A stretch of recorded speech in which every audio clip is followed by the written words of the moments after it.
Hi, everyone. Thanks for joining us today. We are going to get started in just a minute, just letting folks come in into the space. This event will be recorded and posted on our website and on our YouTube channel. And so we're really excited for this topic. So we're just going to give it about 10 more seconds.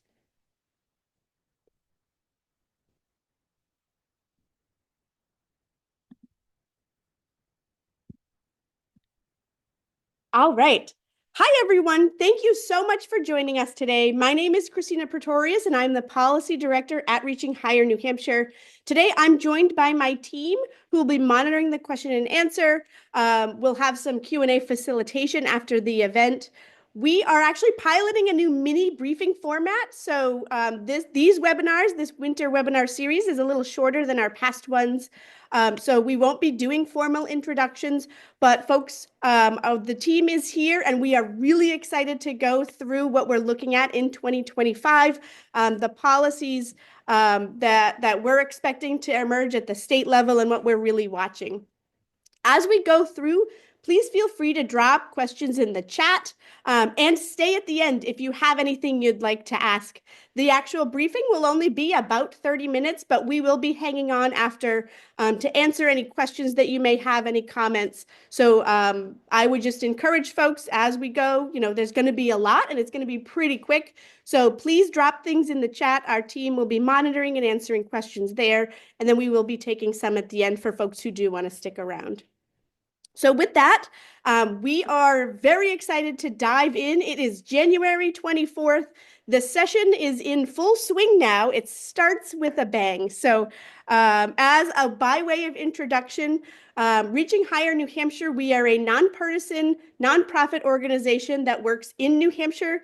We serve as a public education policy, research, and engagement resource.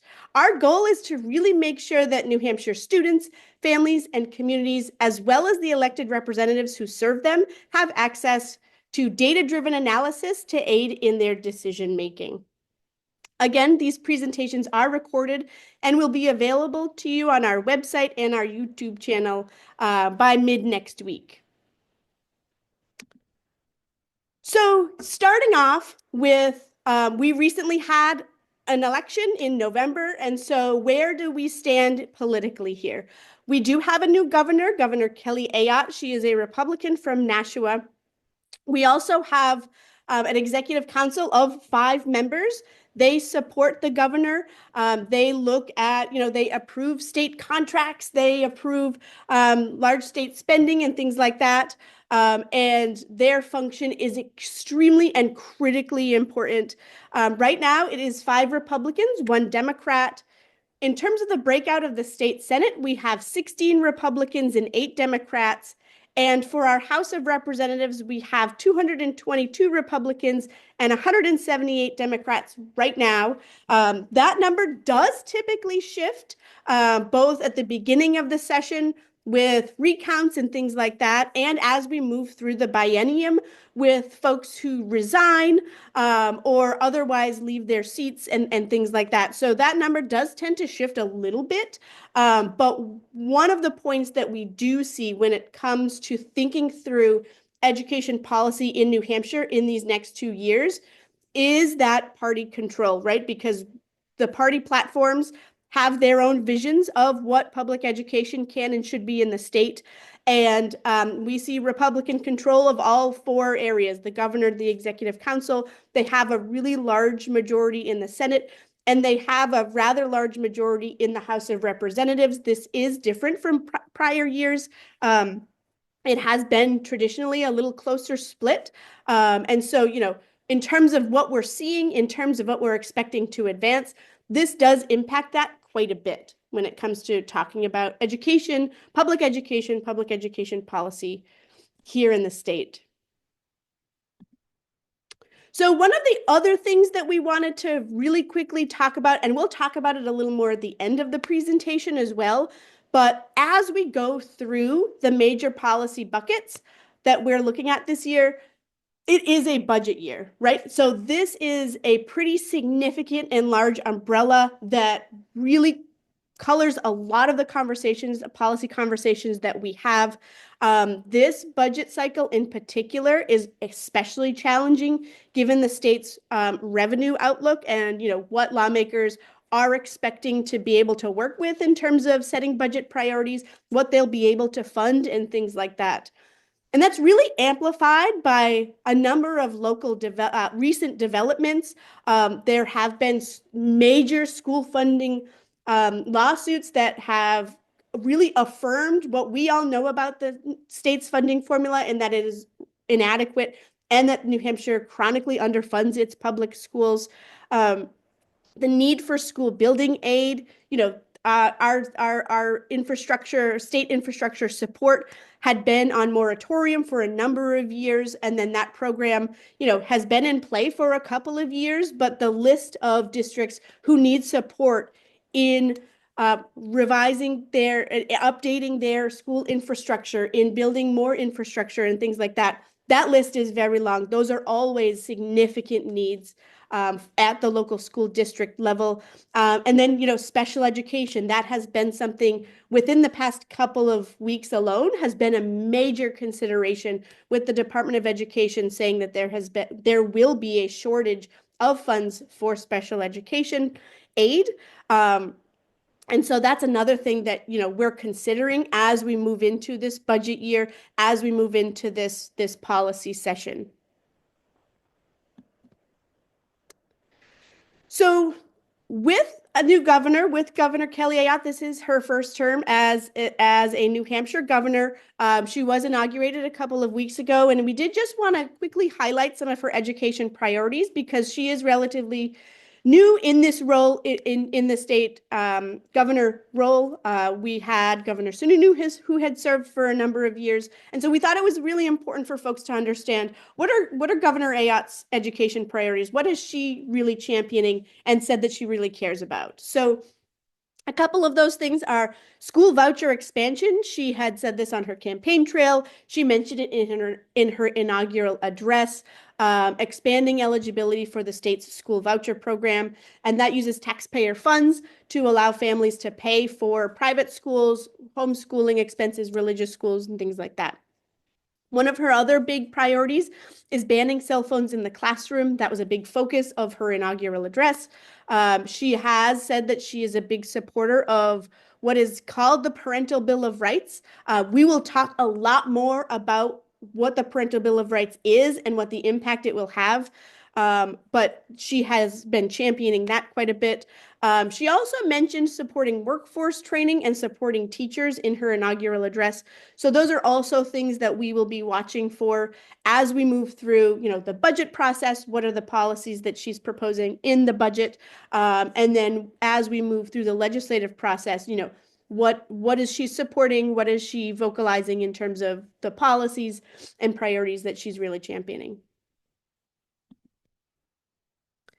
So for 2025, we have a number of policy trends that we are observing, and this certainly isn't an exhaustive list, but it does reflect some of the major themes that we are seeing in the education space.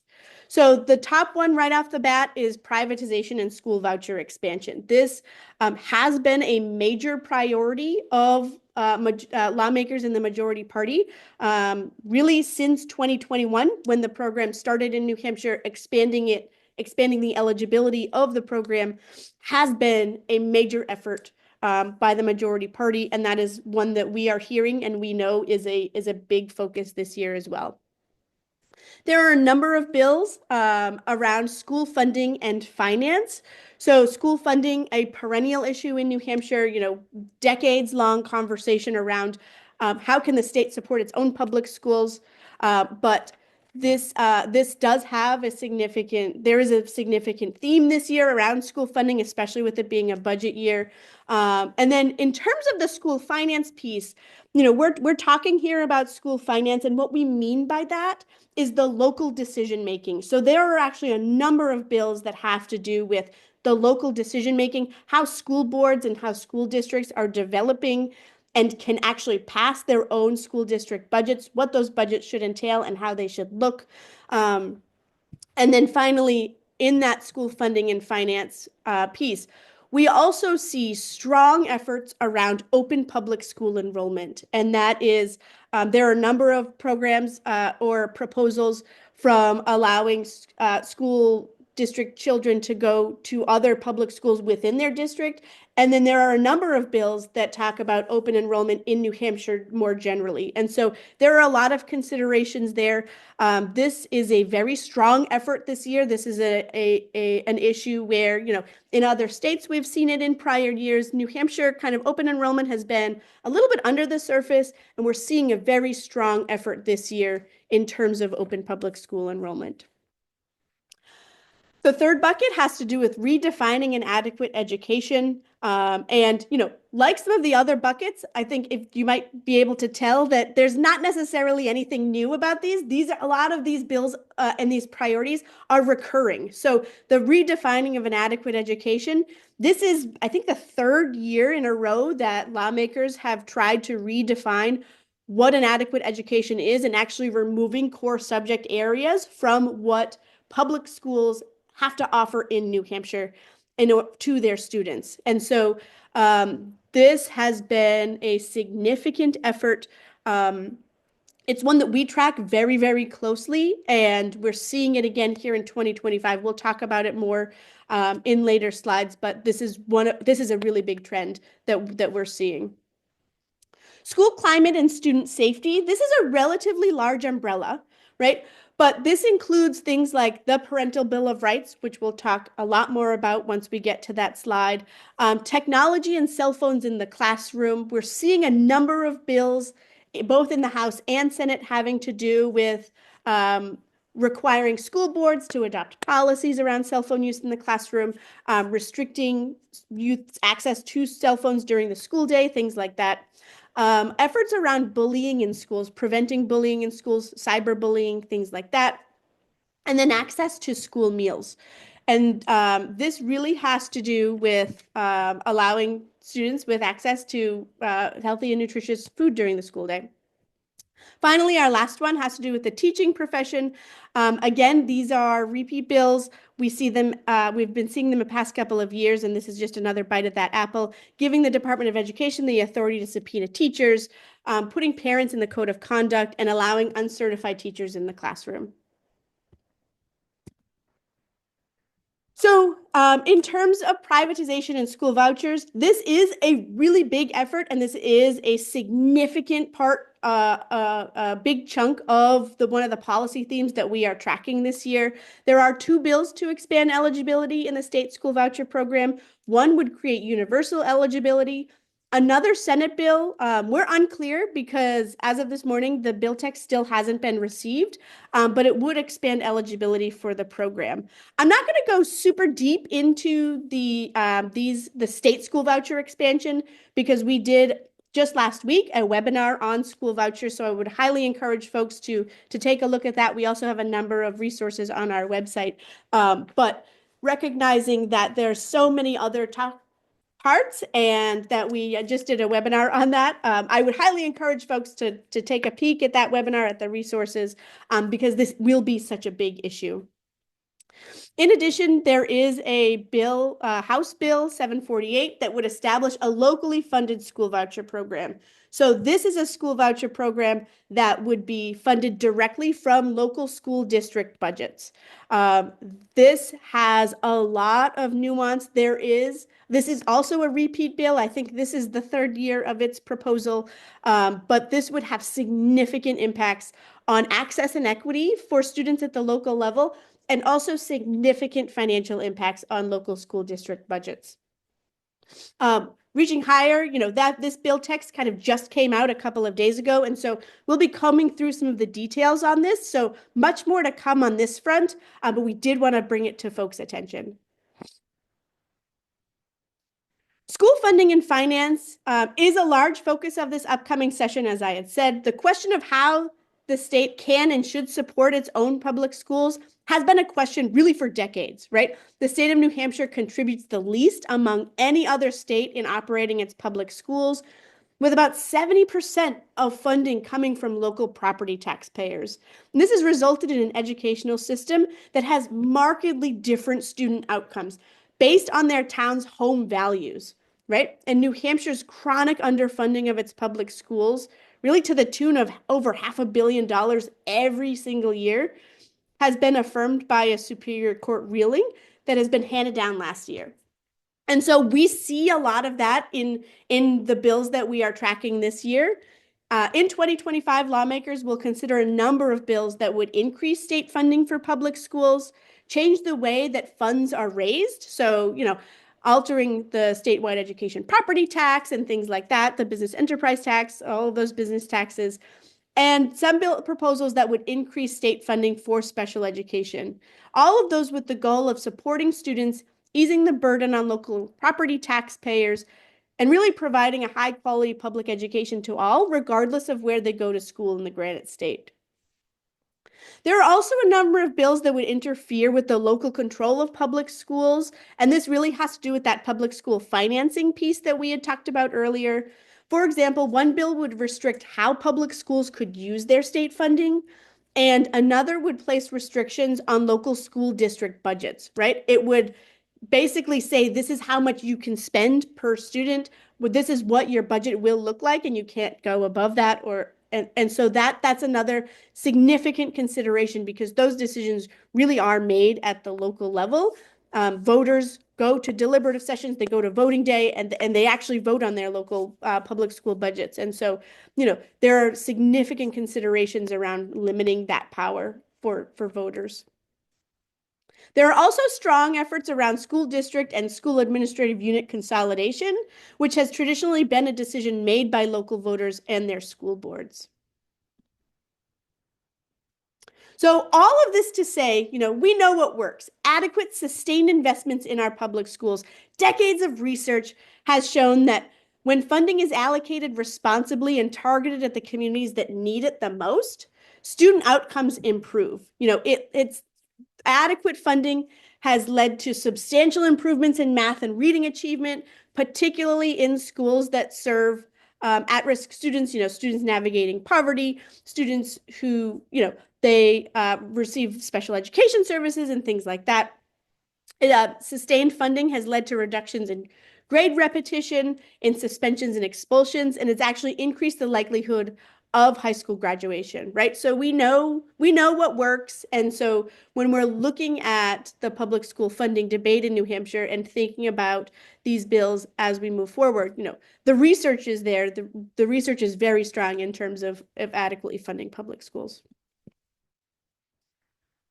One of the other strong themes that we are seeing here is around open enrollment. There are two bills that have to do with open enrollment. One would add programs to the current existing open enrollment law, and then the other, a Senate bill, would require districts to adopt open enrollment policies. And so what open enrollment is it requires the home district to pay tuition for students to attend a public school in another district or a program in another district. And so, we are seeing this be, so the hype around this is relatively new in New Hampshire. There's been a lot of motion in this in the past 6 months. But what we're seeing is that this is actually a national trend, right? These open enrollment policies, these efforts to expand open enrollment policies in states, we're actually seeing national efforts from special interest groups that have actually formally pushed school voucher proposals, right? This feels like it's the new frontier of privatization advocates. Those same special interest groups that have been pushing for vouchers for the past 10 years are really now looking at open enrollment policies, and we're really curious as to why that may be. There are a number of considerations having to do with open enrollment. Reaching Higher will be doing a lot more digging into what open enrollment means, what it means for local schools, what it means for students and communities. There are a number of considerations here in this green box that I won't read due to time, but these slides will be available afterwards, so I would highly encourage folks to take a peek at them.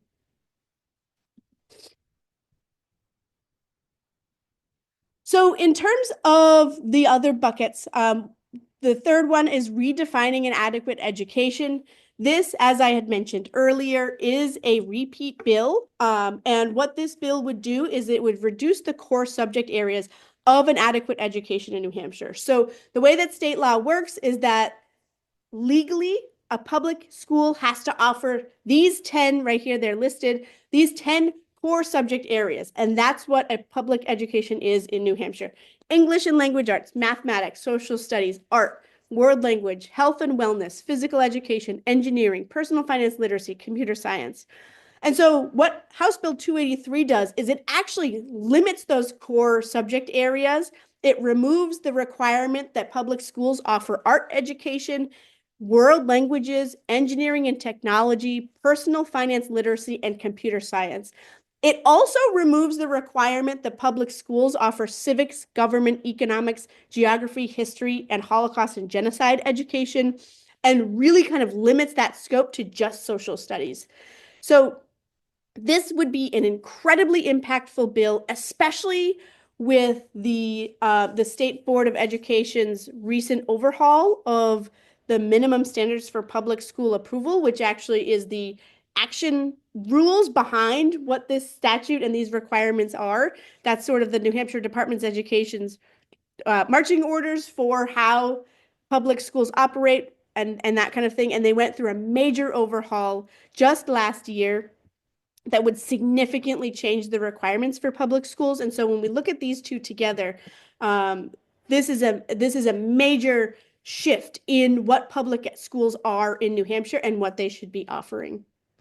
So this is one where we will have much more to come. We actually have a webinar on this in a couple of weeks that we would encourage folks to watch, but we will be exploring this topic in particular in much more depth. So I'm going to hand it over to Kayla Provencher, our policy researcher. So she's going to talk about school climate and student safety. Thank you, Christina. So the next bucket is school climate and student safety. As in past years, we're seeing a number of bills that would impact school climate and student safety. Today, we've grouped them into four themes for you for the purpose of this presentation. The Parental Bill of Rights, regulating cell phone use in schools, bullying prevention, and access to school meals. The first one, the Parental Bill of Rights, has been proposed for the past 3 years. There are currently two versions of this bill, a House version and a Senate version. And there have been significant concerns that these bills would, in practice, target LGBTQ plus students, families, and staff members, and have often been called force outing bills. PEN America, which is an advocacy group that advocates for free expression in the United States, recognizes that Parental Bill of Rights legislation as an ideology-driven forms of, quote, educational intimidation, unquote, that creates a chilled climate for public schools, restricts or prohibits instruction about race, sexuality, and gender, and actually disempowers parents of public school children. New Hampshire lawmakers have already rejected these proposals year after year, but they continue to emerge. The next theme is cell phones. Cell phone policies are a priority of Governor Kelly Ayotte this year. There are several proposals that would require school districts to adopt policies regarding cell phone use in classroom. Cell phone use among children and young adults, especially in educational settings, have been a major point of concern over the past decade, with growing concerns about how its impact on youth mental health, safety, bullying, academics, learning, and more. We're also tracking a number of bills regarding bullying prevention. Bullying prevention has been a decades-long effort, and this legislation seeks to strengthen existing prohibitions against bullying. Finally, food security. Food security is a significant theme of this upcoming year. Access to adequate food during the school day has a strong connection to student learning, and when students have access to nutritious school meals, they are better able to focus, learn, and achieve academically. Access to healthy food during the school day has always been shown to improve student attendance and behavior and can promote healthier eating habits. We see a very strong effort to improve access to healthy and nutritious meals for students this upcoming year. The next bucket I'll be talking about is around the teaching profession. And most of the bills in the 2025 legislative session have to do with undermining the teaching profession. The New Hampshire Department of Education is again seeking the power subpoena teachers, allow state agency employees to issue subpoenas for books, papers, documents, and other items to carry out investigations of violations of and possible violations of the Code of Conduct. When this bill was introduced last year, there are significant concerns that it could lead to intimidating teachers and creating unsafe workplaces, and that the NHED can already request the Department of Justice to issue subpoenas under current law. Additionally, lawmakers have proposed HB 235, which would add parents to the state's Code of Conduct and Code of Ethics. During the hearing on this bill yesterday, there were fears that this bill would create the same hostile learning environment that Parental Bill of Rights would create, and that this would be a kind of workaround to pass that kind of controversial legislation.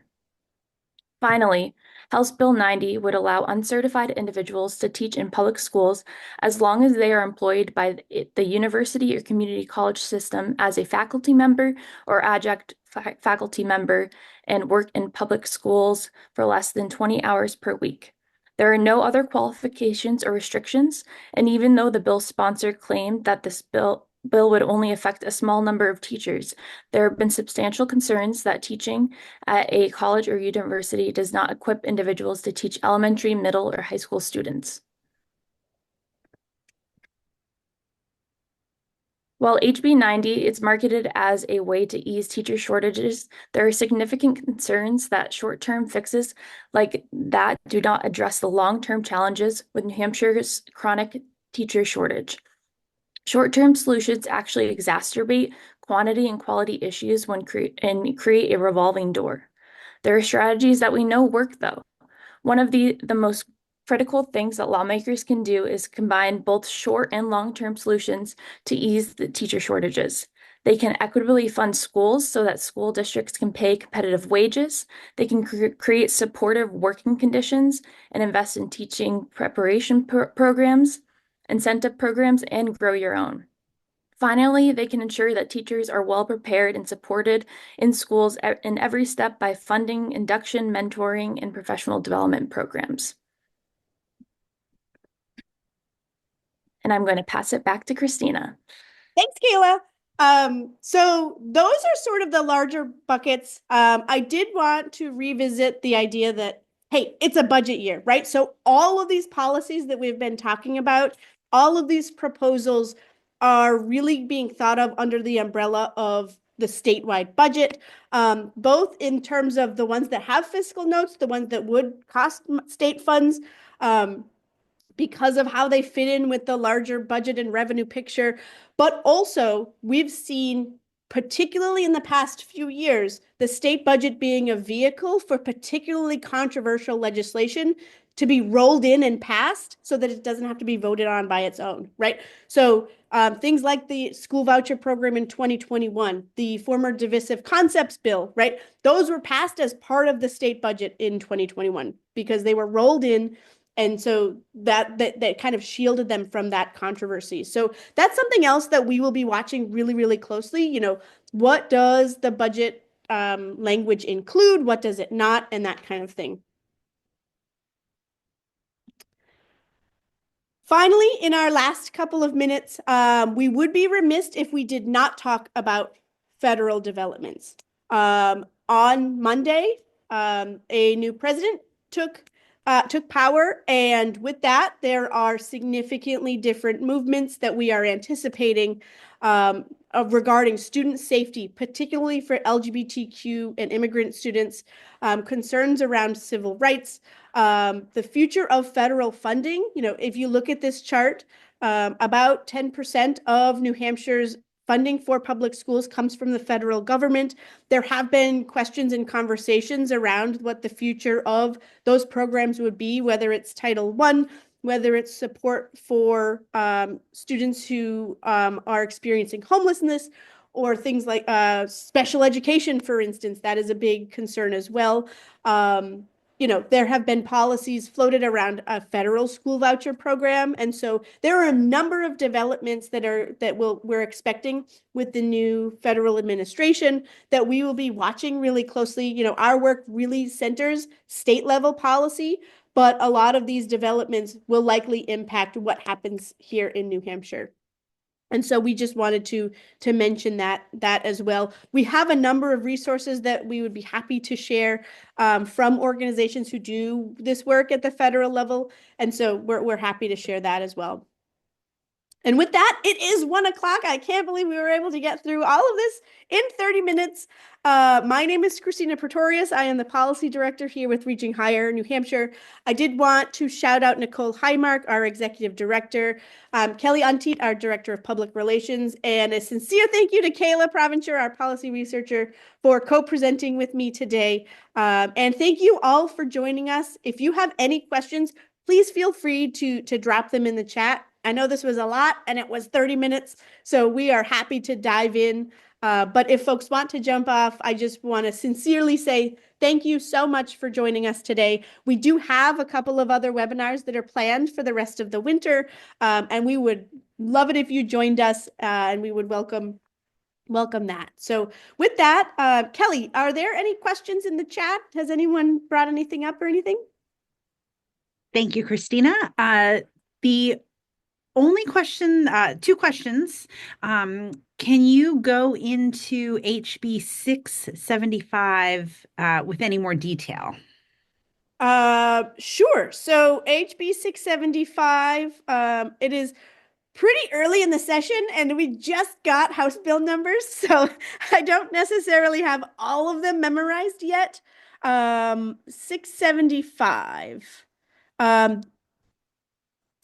I don't know off the top of my head which one that is, but I would be happy to follow up. Kelly, did they give any indication um, in the chat what that one is?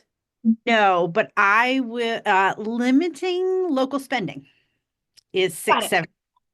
Got it. Okay, cool.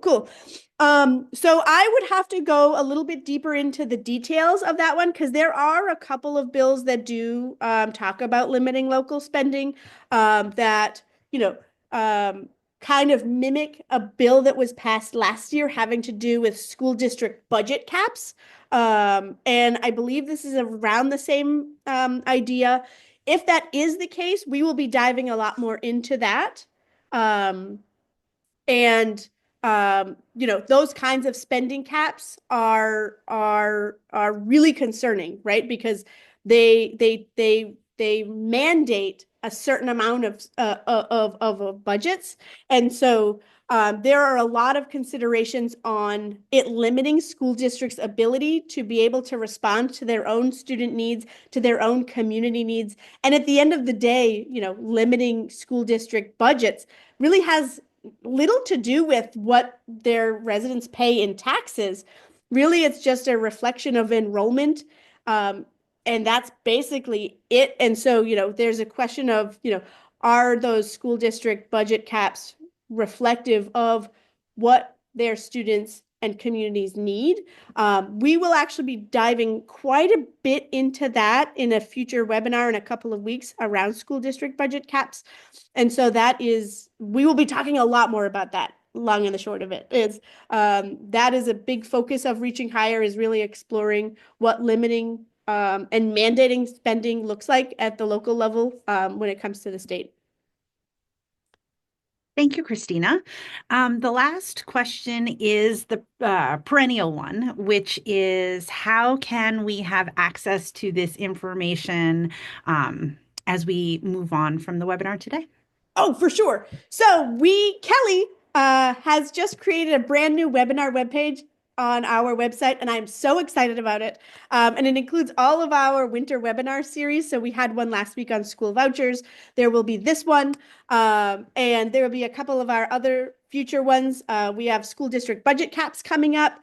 We will also be unpacking the governor's budget proposal in mid-February and kind of exploring, what is Governor Ayotte proposing in her statewide budget, and really unpacking that and the details around it. And so we would highly encourage you to visit that webpage. All of the information will be there, the slides, the recording, all of that jazz. And all of our research is also on our website. I would also highly encourage folks to subscribe to our New Hampshire Education Network. That includes a weekly email where we kind of think about, here's what happened last week and here's what you need to know with the week ahead. It includes any research and analysis that we've done, and also a lot of resources from folks that, we're watching both within the state. Have there been, what are folks talking about and what have they published? And also nationally, right? A lot of the trends that we're seeing here in New Hampshire are not unique to New Hampshire. A lot of the trends, whether it's school voucher expansion, whether it's open enrollment, whether it's things like the Parental Bill of Rights, this is happening in a number of other states at the same time. And so we find a lot of really great resources from colleagues in other states that we love to share as well. So if you register for the New Hampshire Education Network, you'll get that in your inbox every month. And so that's that and our social media account. We also share things out on our social media accounts. Kelly, Fabulous. did I forget anything being our director of public No, relations? you did a fabulous job. And I think that is it for questions today. Great. Thank you so much. I really appreciate everyone joining us today. Thank you. Have a great weekend.